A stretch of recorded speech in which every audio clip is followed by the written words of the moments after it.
A lot of people nowadays think that reading has become kind of outdated and that there is not much incentive to reading. While some of them are true, videos and all these other formats are more accessible.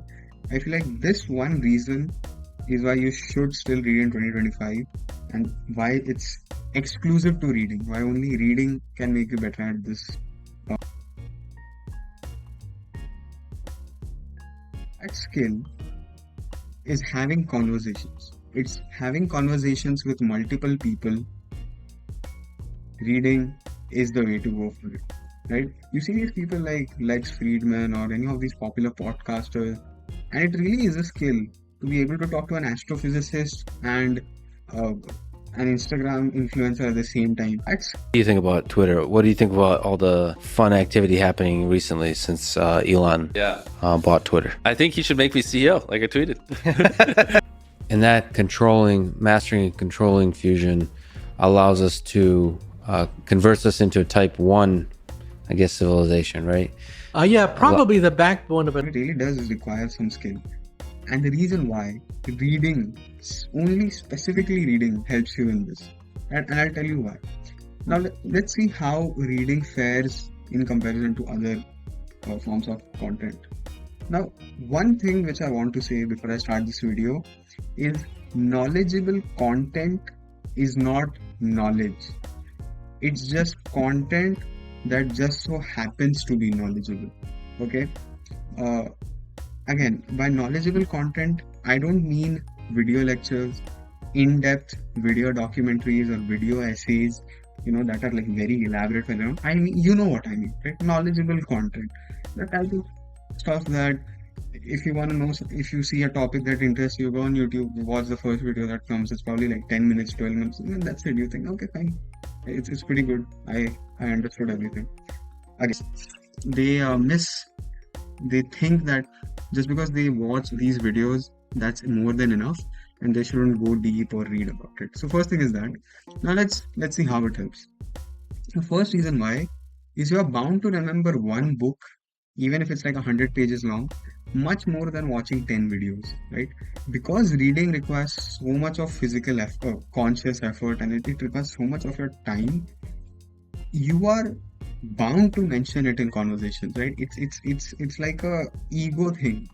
If you spend 4 hours, 5, 6 hours reading something, dude, no matter if you're talking to a toddler, you are bound to, cite something up with that book. Yeah. United States of America, A Complete History, Volume 1.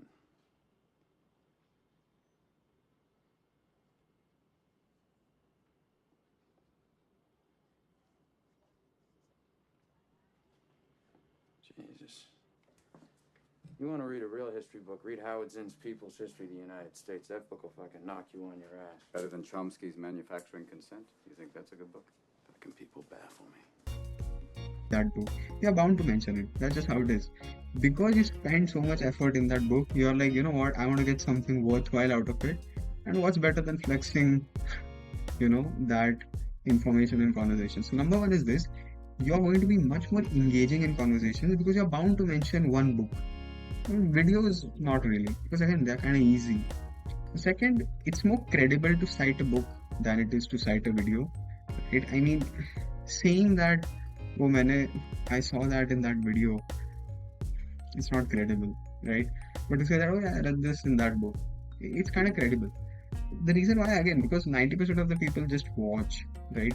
So if you read something, that first of all shows that you're kind of serious about the topic, and second of all, increases your credibility, right? Number 3, books allow for more dynamic interpretation, while videos are more standardized. See, any content creator that makes informative content, right? There are three things which they have to do to make videos. Number 1 is assumption. The creator has to assume that you know or don't know a lot of things. Now this can, and most of the time he's going to assume on the lower end. So he's going to assume that you don't know, or the viewers don't know a lot of things. So that's one. This makes the video a bit redundant because it's not going to be, see, there's a time frame, 10 minutes, 12 minutes. From that 20-30% of that time, you're just going to watch information that you already knew, and you can't really do anything about it because, again, the creator had to take everyone into consideration. Number two is correlation of structuring. Video content creators, they are forced to relate and correlate concepts or events even though they might not have such a direct relation, because again, it's a video, you need some structure, some plot, which again, it's not bad, but it kind of hinders your knowledge. It kind of puts a limit to how deep you can go in that topic, and it's also sometimes it can be borderline wrong. And another point is reading in itself is passive conversation. Meanwhile, videos are just monologues that you watch, right? If you ever read a book, you have seen that you almost kind of talk with the author. It is on reading as a format is a conversational style, okay? Most books are written in a conversational style, right? It is a form of passive conversation. Videos are not. Videos are more like monologues which you watch. Again, these knowledgeable content videos. It's not going to help you a lot.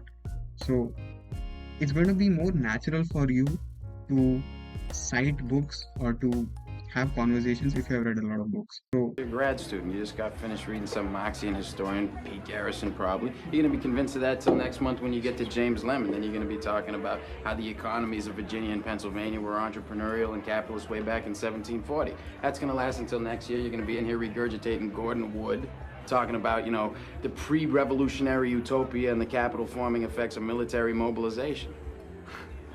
Well, as a matter of fact, I won't, because Wood drastically underestimates the impact of social Wood drastically underestimates the impact of social distinctions predicated upon wealth, especially inherited wealth. You got that from Vickers. Work in Essex County, page 98, right? Yeah, I read that too. Were you going to plagiarize the whole thing for us? Do you have any thoughts of your own on this matter? read even one book or two book, I can ask him those questions. On the other hand, if I watch videos about it, right, it's not going to be that effective, because to have quality conversations, you need to ask questions that are a bit more beyond than the general trend, right? And see, the thing about videos is if these videos are popping in your algorithm, they are already very standardized, they're already very popular, very mainstream, right? So if those content is your primary source of information, the quality of conversations you will have is also not going to be very satisfying, because you're going to talk about the same mainstream or I can say more discussed topics most of the time. So if you want to go a step beyond, and if you want the other person also to feel like, you know what, this person is actually worth it, he's actually asking me something, because the one thing a professional hates more than anything is being asked the same repetitive questions again, right? You're talking with a historian and you talk about so how is it being an historian? He's gonna hate it.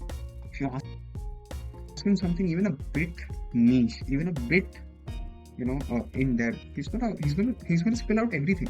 And this is the biggest cheat code. Even if you know 1% more than what the general audience knows, you can extract so much more information from these professionals, right? Just 1% more. You just need to know a little bit more. Everyone knows about relativity. Everyone knows about Big Bang Theory. A lot of people don't know about quarks. A lot of people don't actually know about how relativity was conceived and what it really is. Everyone knows the basics. Oh yeah, space-time is a fourth dimension. Oh yeah, it warps. It warps and all that. Yeah, everyone knows it. But to go a step beyond that, not only is going to obviously it's going to make your peers respect you more because they'll think, oh wow, this guy's so smart. And also, if you're talking to a professional, he's actually going to give you a lot more information than you possibly could have. And trust me, the best way of learning, even more than books, is having a professional explain it to you in a conversation, right? So yeah, these are the few points that I wanted to talk about why you should still read in 2025.